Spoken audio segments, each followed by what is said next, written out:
So, business అంటేనే ups and downs ఉంటాయి. So, మీరు చేస్తుంది బిజినెస్ కాబట్టి డౌన్స్ కానీ, డౌన్‌ఫాల్ కానీ ఎప్పుడన్నా చూసారా? చూస్తే వాటిని ఎలా అధిగమించారు? రైట్. ఇప్పుడు డౌన్‌ఫాల్ అంటున్నారు గదా! మనం ఇక్కడ మీ దగ్గర కెపాసిటీ ఉండి నేను చెయ్యగలుగుతాను, తప్పకుండా దీంట్లో సక్సెస్ అయితా అనుకుంటే మాత్రం ఆ సెకండ్ థాట్ మనం ఆలోచించొద్దు.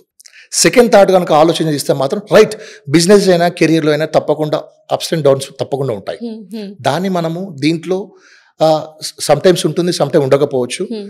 కాకపోతే మాత్రం మీరు నమ్ముకొని వస్తే మాత్రం సక్సెస్ అనేది ఇక్కడ మనకు కనిపిస్తది. ఓకే. యాహ్! సో, చాలామంది సాఫ్ట్‌వేర్ జాబ్ చేస్తానన్నారు. సో, బిజినెస్ అంటే ఇంట్రెస్ట్ అన్నారు. సో, సాఫ్ట్‌వేర్ వాళ్ళే చాలామంది ఐటీ కంపెనీస్ పెట్టారు. అటువైపు ఎళ్ళకుండా ఏంటి అటు అసలు ఇంట్రెస్ట్ లేదా? లేకపోతే ఇక్కడ డెస్టినీ తీసుకొచ్చిందంటారా? రైట్ అండి. ఇప్పుడు సాఫ్ట్‌వేర్ కంపెనీ పెట్టాలంటే డెఫినెట్‌లీ మనీ కావాలి. డెఫినెట్‌లీ. డెఫినెట్‌లీ. హ్మ్. అండ్ జీరో ఇన్వెస్ట్‌మెంట్‌తోని మనము ఏదైనా కావాలనుకుంటే మాత్రం నేను సెలెక్ట్ చేసుకున్న బిజినెస్ డెఫినెట్‌లీ. ఎందుకంటే రూపాయి పెట్టకుండా హ్మ్. నీ థాట్స్ నమ్ముకొని, హ్మ్. నీ దగ్గర ఉన్నటువంటి నీ కాంటాక్ట్స్ నమ్ముకొని ముందుకెళ్తే మాత్రం సక్సెస్.